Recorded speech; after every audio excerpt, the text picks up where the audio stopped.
microphone? I didn't mess with the settings on the microphone. I sat down, I touched the microphone, and it fell over off the thing. That's no good. So now I'm in trouble. I can hear myself a little bit, and now I can't. For a second, I heard myself. All right. Hey, I don't know if you listen to the show at all. I don't listen to the show. No. However, for those of you who do, you may notice that the podcast has yet to be posted from last week. What? Yeah, the place where the podcast gets stored or gets served from was having some issues Sunday night. The internet? The internet. Well, the specific place on the internet. Oh, okay. Was having issues Sunday night when I was trying to upload the show. And so I'm like, screw it, I'll deal with it later. And Monday and Tuesday, I worked real late and didn't get home and didn't turn my computer on when I got home. Wednesday, I didn't go home at all. I went to Blair's place. So tonight, I will try again to try to post the show that should have been posted Monday morning. However, sorry about that, folks. This one, I'll try to post both of these shows to make sure that they are posted properly. Yes. But nobody ever listens to the show, so I didn't. So we didn't get any angry emails or anything like that. Yeah, see, this is what I'm saying. Especially if we're not getting paid, which we aren't, obviously. Not having to deal with an audience is actually pretty great in many ways. Now, if we had an audience that loved us, that'd be something. But if we had an audience that completely hated us, it'd be awful. There was, I can't imagine being contractually obligated to do a show where you needed to get clicks and views and producers screaming in your ear going, be more controversial, say more things. Hey, speaking about which, we've talked about Critical Role before, right? You've talked about it. So I figured out what it is. And if I didn't say this on the other show, and I'm not sure that I did, I'm going to say it now. It's the Super Bowl. It's absolutely the Super Bowl because it's so big that the fact that I don't watch it and don't want to watch it is offensive to some people. And it's not like they're offended, like, how can you not watch it? It's like, why do you think I would care that you don't watch this? Who are you that the fact that you don't watch the thing that everyone else is watching is supposed to be a point of interest? This is how big they are. I don't even if we never talked about it, I would still know about it because it makes its rounds on my friend's feed, and I see it posts about it on Reddit and stuff like that. I got a lot of friends on social media that really like the show.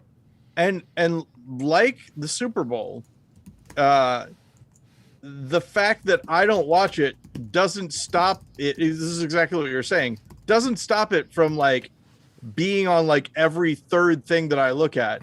And It becomes, in my opinion, kind of annoying. Yeah.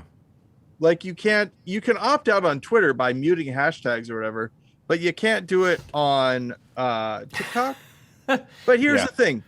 I'm not mad that people like it. I just don't watch it. I don't want to really see it. And so there are a group of people that I've fallen in love with, Ben, and they are the people who start off their TikToks with Critical Role spoilers ahead, which will mean for me that I can just skip their video. Yeah. Because it's a spoiler for, hey, if you don't want to know anything about the show, watch out. But it's also a spoiler for, hey, I'm going to be talking about this, so if you don't like that kind of content. Yeah, exactly. Trigger warning, not the same. Also, people have started using content warning, which means that they're typing CW in front of everything, and I'm like, The Flash, what's happening? It's not great. That's not the same thing. Oh my gosh, I just thought about this. Was Smallville on the CW? It was, wasn't it? I never watched those shows. I didn't get that channel. I just realized that maybe they're all, I mean, they are all the DC universe, but maybe all those shows, I know that the ones that are now connected are connected, but I wonder if the Superman or Superboy, I guess, in Smallville canonically exists in the Green Arrow universe. I I don't don't know. think so. I think Was there's a that different. is that Dean Kane's Superman? No, no. Dean Cain was Lois and Clark, I think it was Okay. called. Not to be confused with Lewis and Clark, which There's a new show. I can't remember what service it's on, but it's called Superman and Lois. oh, really? Correct. Yes, indeed. And the way the font was set up, the the plus or the ampersand looked like an S, and the I looked kind of like a T. So it actually looked like I said Superman slots. You had to know that it actually said Superman and Lois. Otherwise, it looked like a game you'd find at the casino. I don't like gambling. Why is this on my feed? I'm only interested in heartfelt, character-driven dramas. What would anyone think of me? So yeah. Anybody think of the poor white men who were upset about content? Yeah. Yeah, there's a lot of that going on still. Okay. Did you see Dune? No. Have you ever seen Dune, like the David Lynch Dune? I saw the Lynch film many, Okay. many years ago. Well, this will still work out then. People are critical of Dune because it's a white savior thing. The new one, or the story in general. Well, the story in general. Okay. And as people have pointed out already, spoilers for Dune, like all of it, the book and maybe both movies. The whole book is about this guy that is, sort of they sort of jump the gun on this plan to create a religious figure.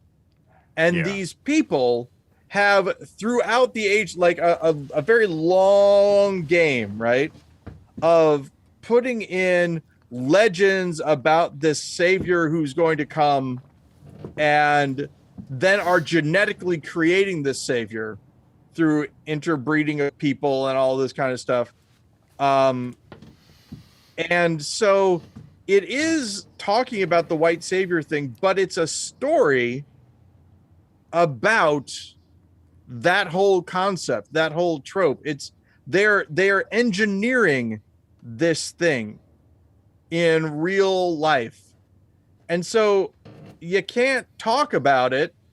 You can't, that's what the whole thing is. So it's not a white savior story. It's sort of The white savior story, right?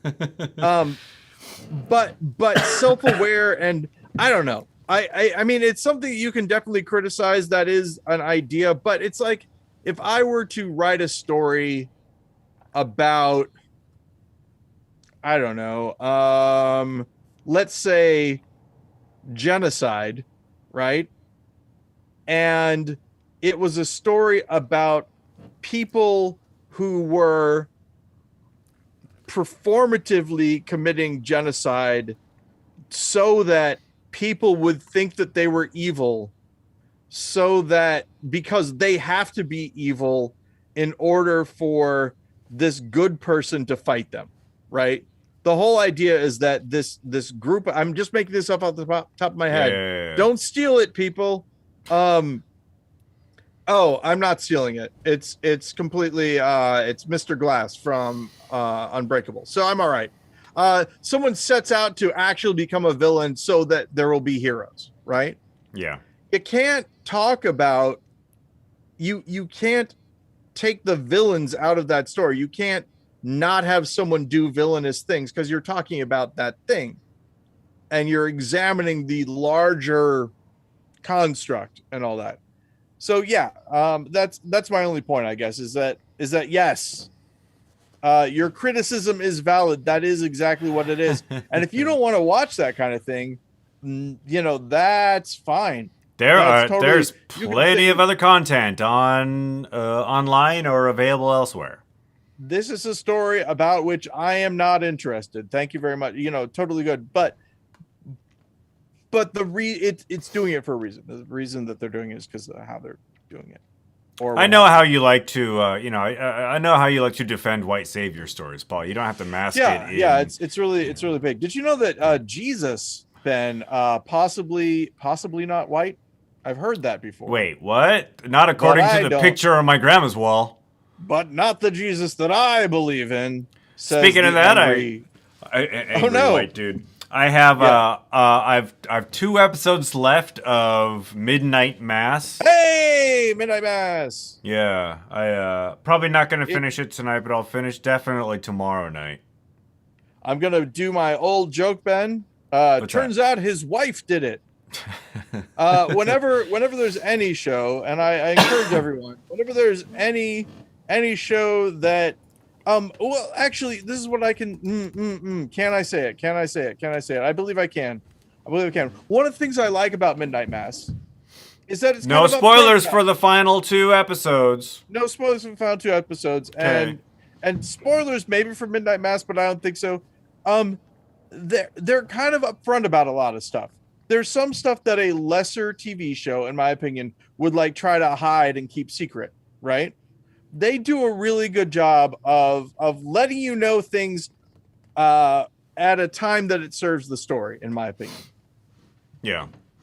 Not save everything to the end and then it's like, oh. Well, and also, it's a limited series. It's 7 episodes, and so they do have to move the story along. If you build up something for 6 hours and then you just try to squeeze everything into the 7th hour, that's I believe that's pulling a Game of Thrones. Yeah. So yeah, man, that was too bad. It learned really their is. lesson. I mean, this is the thing, is that if Game of Thrones had just kept on going for years, it probably would have been better. That's the problem. Wrapping stuff up, not worth it. TV shows and movies should go on forever, Ben. Do you believe that was the case, and not that that D&D, Benioff and Weiss aren't actually good storytellers and needed George R.R. Martin's content to pretend like they were? I feel as though. Did you even watch the entire show? I didn't watch the last season. All right. I should. I have HBO, but no. I mean, I think we're kind of in both cases. I don't know if they're. Here's the thing. Did you hear about what they were planning on maybe doing as their next show? Yeah, the Southern wins the South wins the Civil War kind of thing. Yeah, that made me think, well, maybe there is a problem with them. Maybe they've got, it is easier when you're dealing with, I find that it's always easier to adapt things than to come up with something on your own. And so what happens is, like, for instance, Giraffe and Elephant, right? Giraffe and Elephant was a web comic that I did. And when I wanted to do children's books, well, no, I'm sorry. Giraffe and Elephant was a web comic book that I did. When I tried to sell it, everyone was like, I don't want this. Which is too bad, because I liked it. Get out of my yard. I got that all the time. It's too whimsical. There are no stakes. But I would read this if it were a children's book. And I said to my agent, drama. I said, oh man, that's too bad. Oh well. And he was like, no. They said they would be interested if it was a children's book, write a children's book. So my children's book was an adaptation of my comic. Yeah. Right? I didn't. And what was hard was when I was trying to write other children's books, I didn't have my comic to draw from. Right? I was trying to just write a children's book, and it's more difficult. because you're coming up with what the characters look like.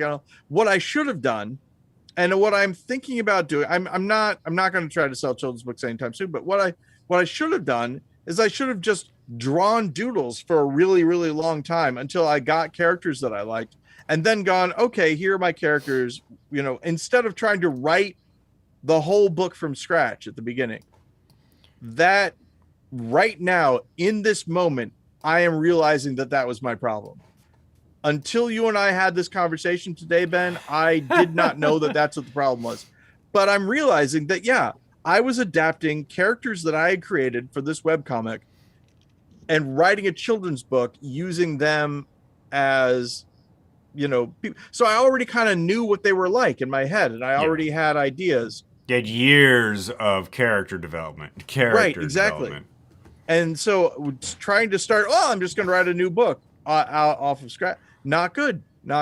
Also, by the time people hear this, I believe it's going to be the November novel writing month. This is my my time to tell people that I hate writing, but love having written something. And that as a writer, which I consider myself, since I got paid to write a book, I feel like I count. Sure. In this thing. So many people, Ben, do things that I don't like, and I'm not them. So why am I mad about it? But, I have a very ritual that every morning, when my husband goes off to work, I sit down and I get my coffee and I sit in my thinking chair and I do I get it. But, and I would love if people are just talking about what they do. I love that. I love this story about you sitting down and doing a thinking chair and all that. But as soon as you say to me that I have to do that in order to be a writer, I don't like you anymore. Now, well, I don't know. I don't know if I haven't heard too many times people ascribing the process to somebody else. Sometimes. And this like is what if you don't write 5 hours a day, you're not a writer. There are people that are exactly like that, and they teach workshops, and they have people pay them money to say it. Here's the thing. This is what I was going to say, though. I'm not necessarily mad at them. We live in a capitalist society. They need to make a living. They don't want to get a job of the type that I have, a straight job. So and they like writing. They aren't selling enough books for that to be the only thing that they do for money. So they do these workshops. People are asking them to tell them what to do so that they can write like they did. And they say, well, this is my process. And I suppose that's fine. My problem is when there are people who are just starting out who think that that's what they need to do. And so then they don't write because they can't do all this extraneous stuff. And the November novel writing month is an example. People will log on to Twitter. They're like, okay, everybody, let's do a word jam. I'm going to write 5,000 words in the next 3 hours. Who's with me? Come on, let's go. And everybody writes stuff. And most of it is really bad. And the reason is because writing is not always an endurance thing. But what it can do, Ben, is give you a big bunch of text that you can then adapt into something that's actually good. He says bringing it back around. Over the next year, sure, edit that and remove half of it and put more things in, adapt it. Sure, why not? But I've said it before, I'll say it again. Learn to juggle during November novel writing month, Ben. If you're a writer and it's November novel writing month, you should have been writing for the entire year. Don't write more in a different way. Just learn how to juggle. You'll probably be better. If nothing else, you can write an essay about how I learned to juggle during November novel writing month. Something tells me that November novel writing month was not created for writers. And so I don't think people who consider themselves writers only write during November. Well, no, obviously not. But it's created for writers, quote unquote, writers, performative writers who don't write like me, Ben. You see, for me, in order to be a writer, you have to get up every morning, sit in your favorite writing chair, and think your thoughts. What am I doing? I'm doing the exact same thing that I hate it when other people do. Jennifer points this out to me all the time. I do things, and if anybody else were to do it to me, I hate it. But when I do it, I'm like, it's fine. It's me. I'm the one doing it. So it's cool. No. But, yeah, hypocrite. So if you need to, here's the thing. If you're having a hard time getting motivated, and the fact that it's November gives you the shot in the arm that you need. Ooh, boy, that's not good. The shot in the arm that you need. Okay, I guess maybe we're talking about medicine. I thought for a second drugs, and I don't like that. Changing topics for a second. Okay. Boy, this is a roller coaster conversation, isn't it? I have had people whose names I will not say because I don't want to like call them out or whatever, who said to me that they thought they had. These people are not necessarily artists. I'll say this as well. But they thought about doing drugs because that's what, this artist that they admired did. And that artist is really good. So maybe they need to do drugs in order to be good. Jimi Hendrix was on acid when he wrote Are You Experienced? So if I take acid, I'm going to write Jimi Hendrix style songs. Right. And the thing that I would say to everyone is that is not the way it works at all. The people who did the drugs were good at first and then did the drugs and got worse. That's not always the case. It's a hell of a blanket statement you've just said there. I've done it. I've thrown the gauntlet down. Actually, and I'm also taking Jennifer mentioned this herself yesterday. We were having a conversation. So I take some ownership of this. But she mentioned, for instance, Robin Williams. Robin Williams, R.I.P. Robin Williams. Cocaine did not make him a better comedian. Cocaine made him harder to be around. This is Jennifer. And the reason that he stopped being as funny is because he got older. And when I say the reason he stopped being as funny, I mean what people ascribe to him stopping doing cocaine. Because some people say that he stopped being funny when he stopped doing cocaine. I do not believe that. He was a different comedian. I wouldn't say he stopped being funny. He just changed. He actually, as you know, Ben, famously did bits in his act about when he was doing cocaine. Yeah. And how it made him different and all that. He actually has a bit. You can look it up on YouTube, ladies and gentlemen. Just look up Robin Williams cocaine on YouTube. It'll be great. You'll feel good about yourself. Nothing will make you feel sad all of a sudden. Why would that happen? But if you look up Robin Williams cocaine on YouTube, you'll probably find his bit where he talks about it. And he's got the best perspective about Robin Williams and drugs, probably. Robin Williams does. Oh, speaking about which, did you see the guy who did the little biography scene for a biopic being the Robin Williams guy? I watched part of that. I didn't see the whole thing, but I saw enough of it. My understanding is that guy was in the Peter Pan movie with Robin Williams as a kid, and then decided to do this. So he actually knew Robin Williams a little bit. My understanding is that Robin Williams had like some sort of contract or clause in his will that his name and likeness would not be used for like 100 years after his death.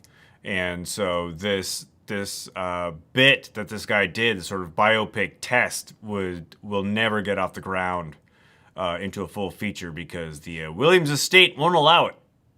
I have a cynical idea about that. Do you think that if you were going to try to get something like that off the ground, you might run into if you, Ben Lawrence, know about it, do you think that probably someone wanting to do that biopic would have found out about it?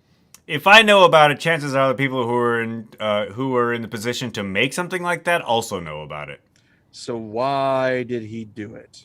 I think that was a test. It might have been like a show reel. You know, maybe he wants to impress somebody who has control and power and try to convince the gatekeeper of the Williams likeness that hey, look, we can actually do this biopic justice because I'm a really great mimic and I'll treat the subject matter with care and sensitivity. Maybe that's why. Yeah. And if nothing else, maybe it's, hey, hire me for some other thing. Yeah, exactly. I mean, now I don't want to talk about it anymore. What? Still, Robin Williams is dead, and it makes me sad sometimes. I mean, not always, but I was the one that brought it up. Do I bring up things just to make myself sad? Sometimes. Ben, do you ever sit around and think about things to make yourself sad?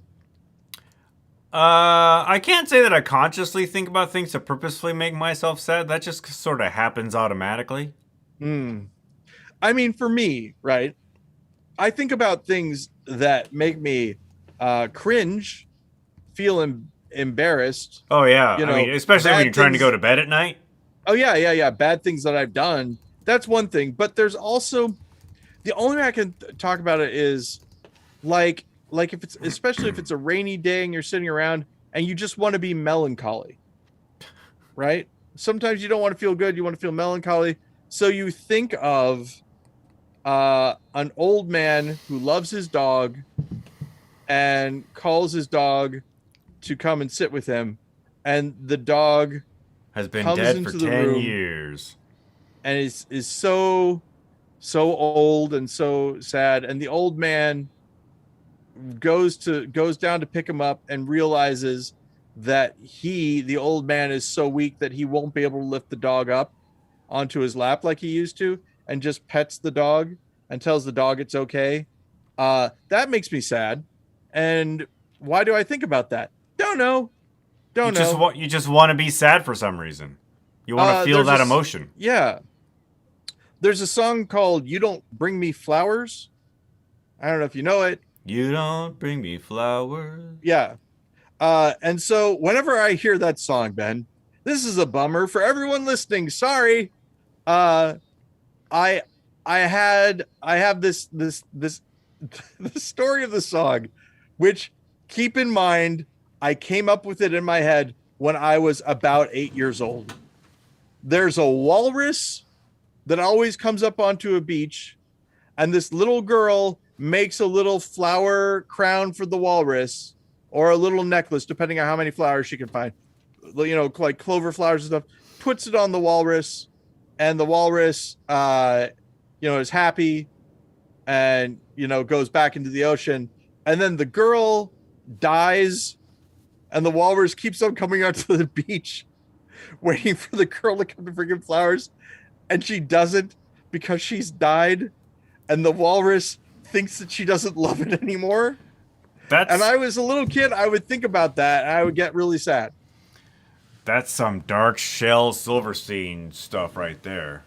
I would think about it for entertainment purposes because I was living by myself in a small town, and when you were 8? Yeah. Well, I mean, I lived with my parents. There you go. I just meant I didn't have any friends around. Ah. And my siblings had their own things going on, that kind of deal. Yeah. No, I found a picture of myself in a Ewok shirt. So that happened. Back in, from 1984? Yep. I apparently had bought a shirt. It was a gray shirt. It had Ewoks on it. Yeah. It may have just had one. It was a photo transfer also. So an actual photo. An actual photo on a shirt. I almost hesitate to ask, but is there any interaction happening? Nope. None whatsoever. No. Yeah. We're doing our podcast in a vacuum. Which is, again, and I would never have believed it if you hadn't told me, preferable to some of the alternatives. Yes. Yes. It is preferable to the sort of content gatekeeping I would have to do in the comments section. Yeah. Were You we don't have time for to? that. We need an intern. We need to find Mike Fom and have Mike Fom. Where's Mike Fom these days? Where is Mike Fom? Hey, Google. Hey, Siri. Where is Mike Fom? Okay, maybe my phone's off. I do turned a it lot off for the podcast. I do a lot of work for a company who has one of those home assistants, and the name is mentioned a lot. And when we deliver the final product, we have to have a very special watermarked audio track. Otherwise, this commercial that plays will wake up people's home devices, and it'll start listening. There are people in the world named Siri. Yeah. And they work in offices. Hey Siri. Boop, boop. Yeah, exactly. Oh, yeah, my phone just woke up. Again, Ben, reminding myself of one of my favorite YouTube clips. What's that? The guy who plays like Call of Duty or whatever, and his name is something like Xbox Log Off or Xbox Shutdown or one of those. And will just stand in front of people and do dumb things so that they yell at him. And then their Xbox does bad things. That's I like pretty it. funny. I find it funny. Did not realize that the Xbox has voice control. Yep. PlayStation apparently has voice control also. Yeah. Rarely happens, but it sometimes happens. Oh, hey. Also, I finally watched Titan, the winner of the Palme d'Or 2021. And I can say without a shadow of a doubt, no spoilers. It's written right in the little blurb that you would see on IMDb. Woman gets impregnated. Oh wait, actually spoilers. Woman gets impregnated by a car and decides to hide out from all the murders she did, impersonating the long lost son of a firefighter. What kind of a car? Cadillac. Figures. Classic Cadillac. Yeah. So yeah. Does she give birth to this half person, half car hybrid? Now that's a spoiler, Ben. I can't like necessarily tell you. Speed buggy kind of character? Do you want to know? Because I can tell you. I'm probably not gonna watch it. Okay. Spoilers yeah, for yeah. Titan.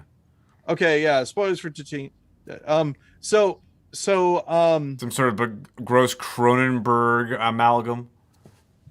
There is some grossness to it. The one thing that I said to a group of people is I would need to have like a full master's degree in film probably to accurately give you the content warnings that you would need for this if you weren't all worried about stuff. Because I mean, she kills people and there's sex involved, there's sex and she's pretending to be a man and there are murders and there's body horror stuff.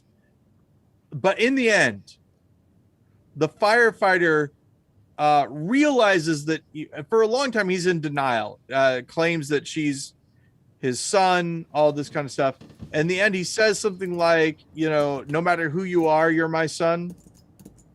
And shortly thereafter, he sees that she is giving birth to this. And in the end, spoiler alert, it's a basic baby. It's a basic baby, Ben. A basic baby. We don't want no upgrades with our babies. But there are some upgrades, I guess. Silver. Baby plus? Silver sort of circles where its spine is. Okay. And she ends up dying.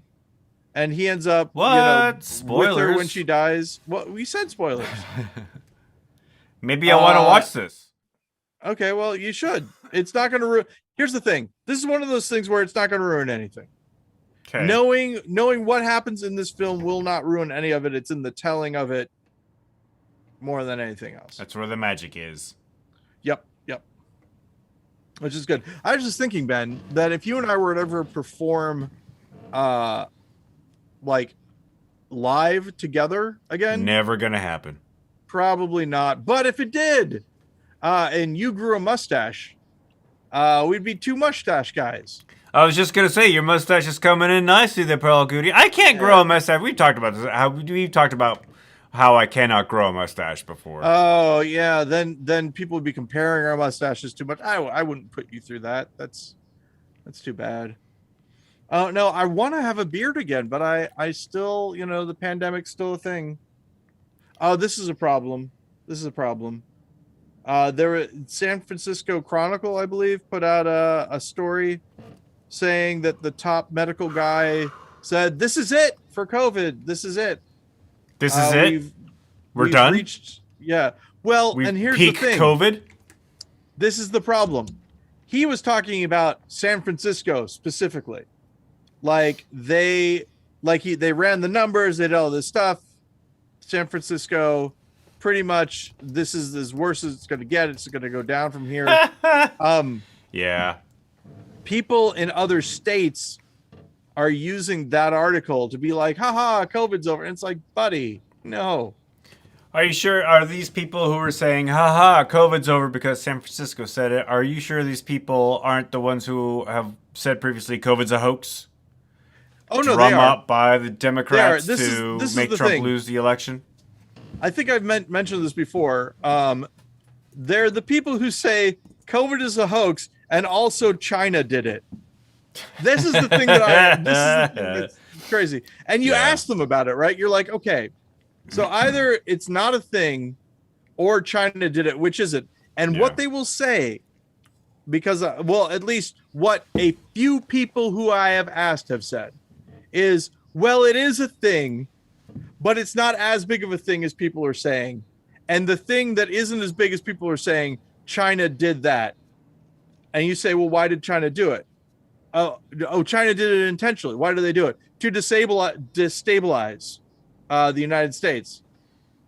But how could that destabilize the United States? I thought that it wasn't that bad. If it's not so bad, circular. Yeah.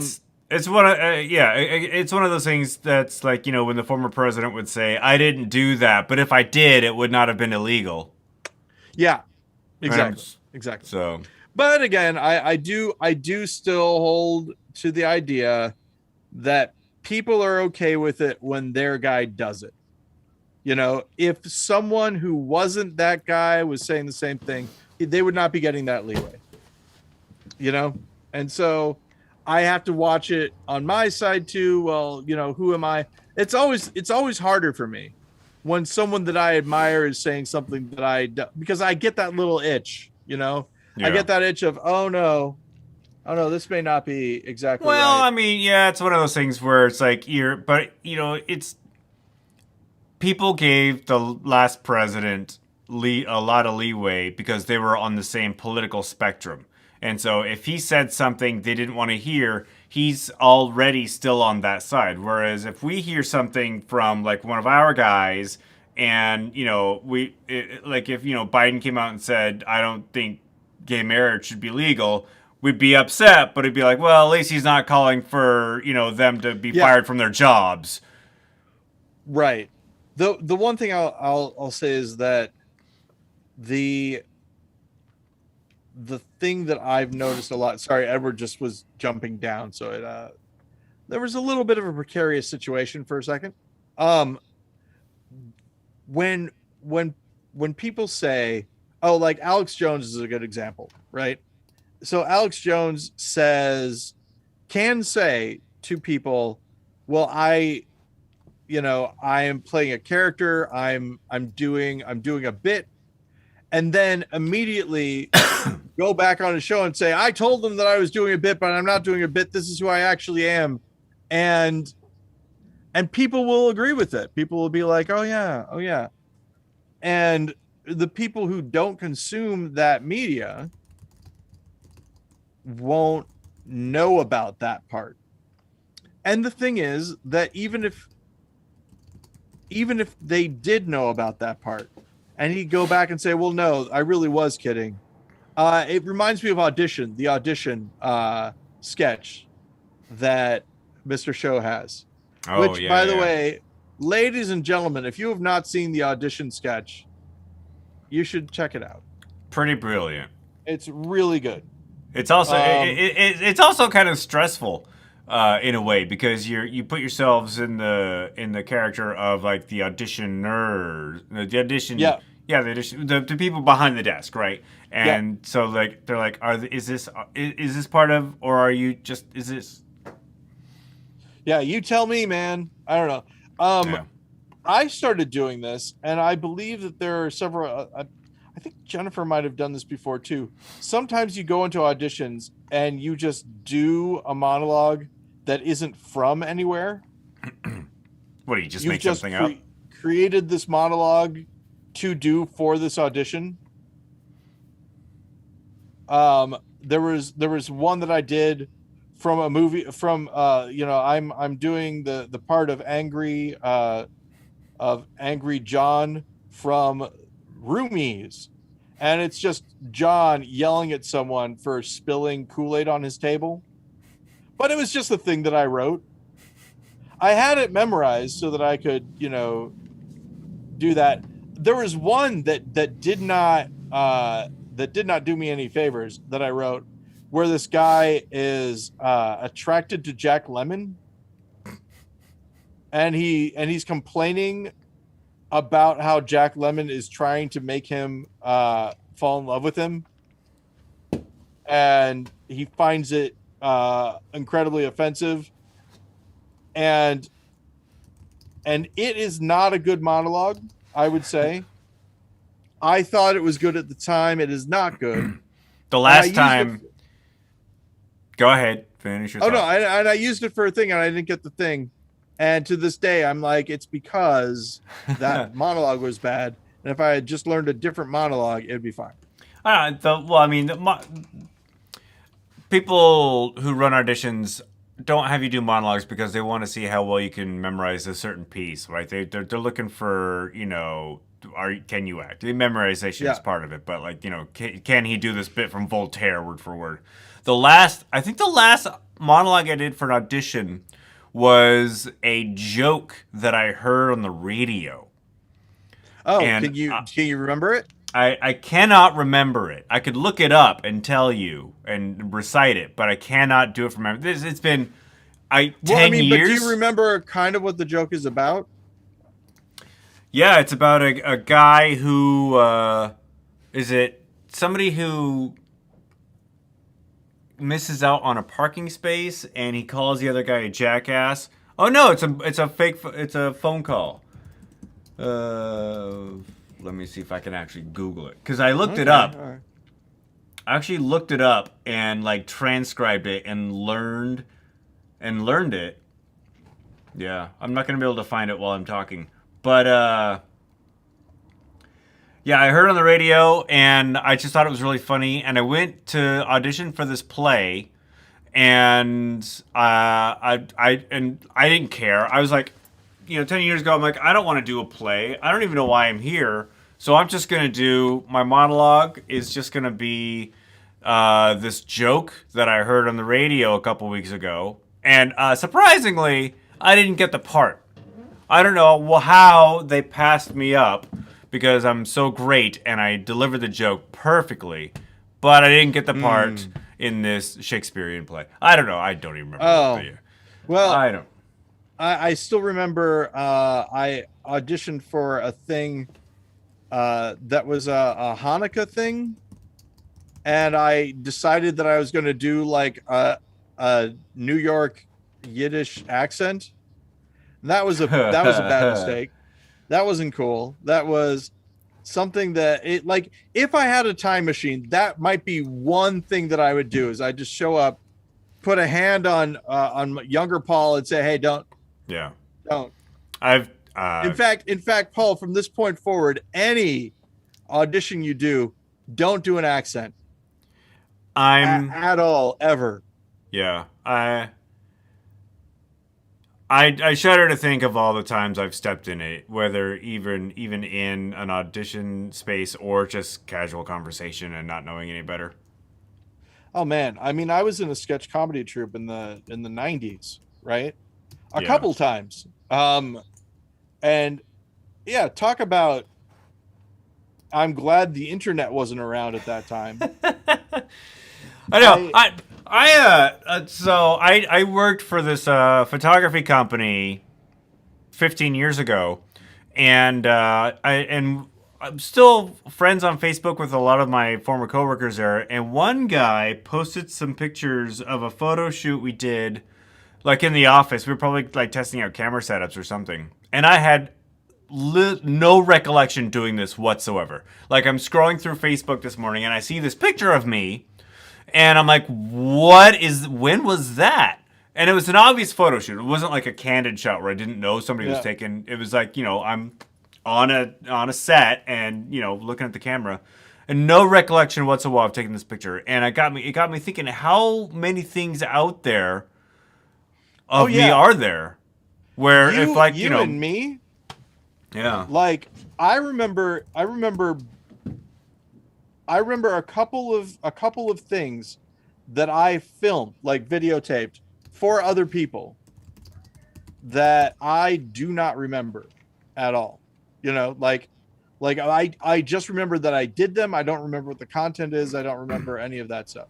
Oh, and by the way, I just want to say I was a sketch comedy and improv person in the 90s. What I mean by that is that you and I have had, by the time we were performing in Annex as performance artists, we had the benefit of watching a lot of greats go through, Mr. Show, other things. No, but the idea is that, in the 90s, the stuff that we thought was funny, especially as like 20 somethings, 18 somethings, 20 somethings,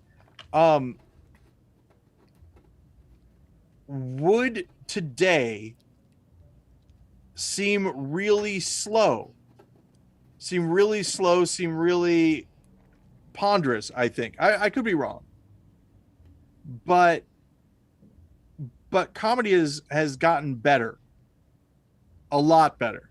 Yeah, but when you're talking about like influences, I think Mr. Show, Monty Python, those kinds of like absurdist comedians, and the clever comedians. There are worse influences you can have as an impressionable, like early 20-something. Like I'm thinking about a sketch that I did. This is what popped in my head when I was talking about a sketch I did called Mr. Landmine.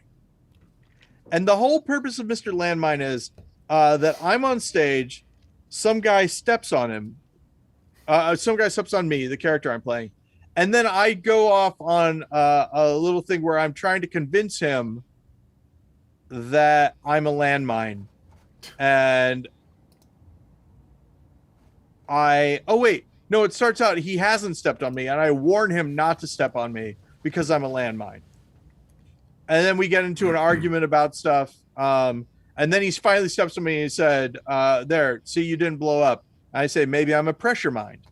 And he goes, okay, whatever. And I don't remember what else happens, but at the end, this is the only saving grace where I go, okay, people who saw this might have thought it was funny. In the end, I explode. There's a lights out and there's a huge explosion sound. Right. Sort of funny, but also like beginning, middle, and end, just not something I thought about.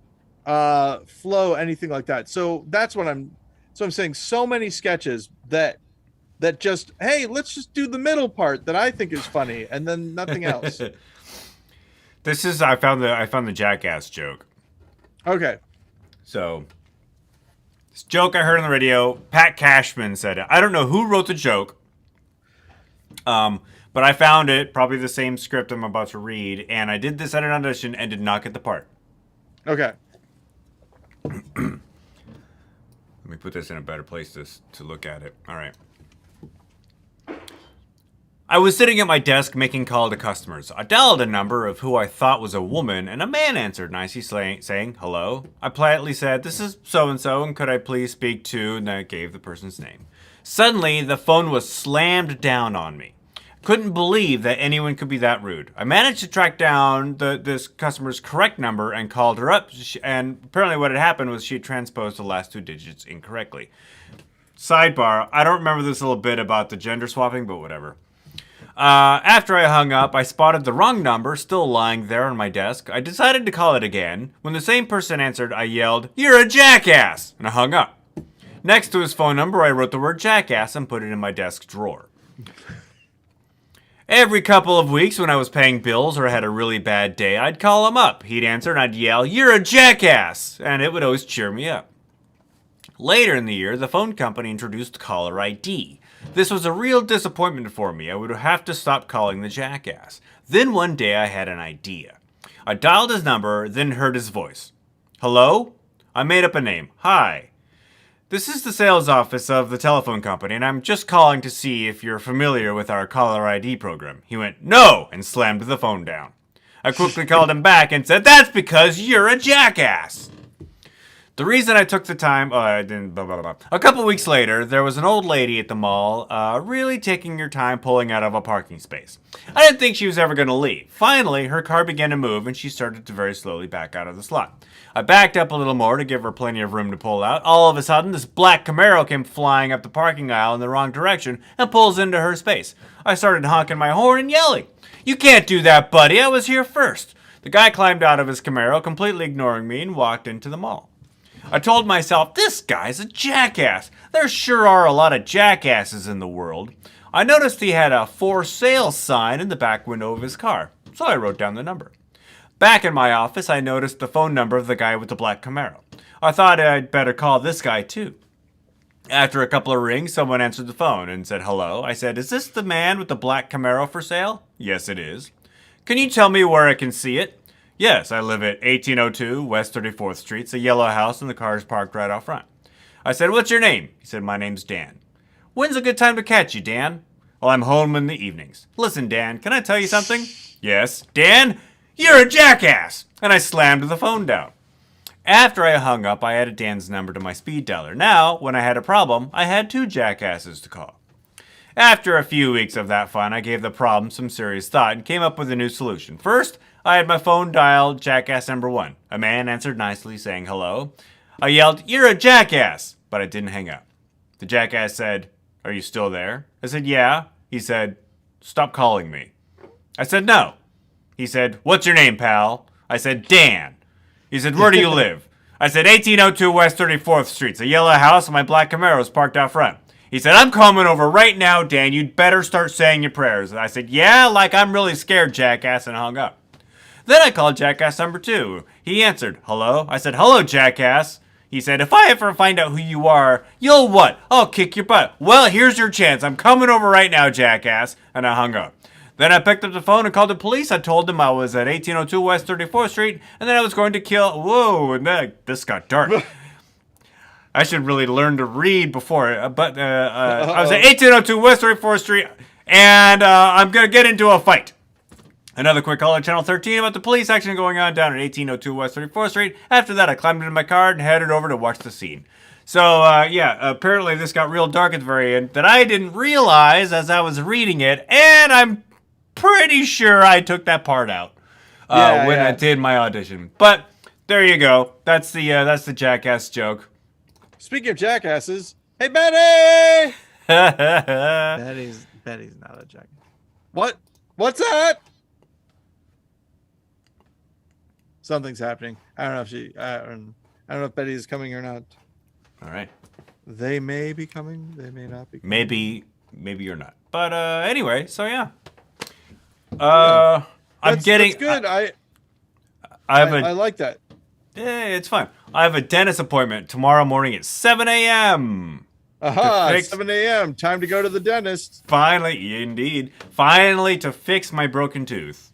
Awesome. I'm so happy to hear that. Yeah, I was on the appointment wasn't until November 10th, but I was on the list to be like, hey, if you have a cancellation, call me up, blah, blah, blah. They called me up yesterday. They were like, hey, how's Friday? I'm like, I don't really want to do this, but I'd rather get my tooth fixed sooner rather than later because it feels like the hole in it is getting bigger. Oh, no. Yeah, that's no good. Well, because I still got to eat. Yeah, a man's got to eat, Ben.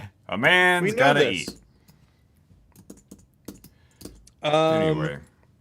So now that Dune is done, the next thing I have to look forward to is Cowboy Bebop. A lot of people are super pumped about that. Yeah. They're taking liberties. I saw the trailer. It's one of those things of I don't know yet. They're going right up the line of being very creative. What's up?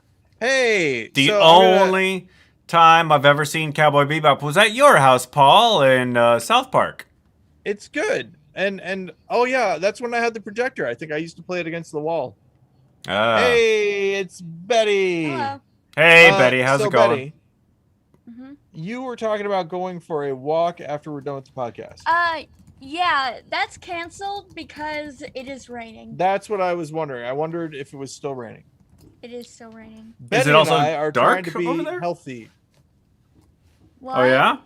Is it dark over there? Has the sun gone down? Yes, it's dark here. Yeah. Very dark.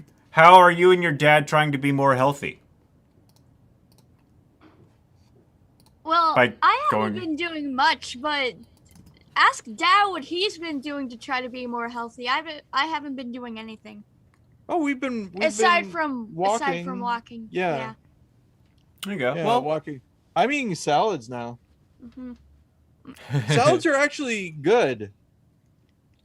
yeah, I think I'm gonna be eating soup and salad mostly. I guess I've been eating more pomegranates, and those are healthy. Yeah, pomegranates are healthy. Yeah, they're not bad.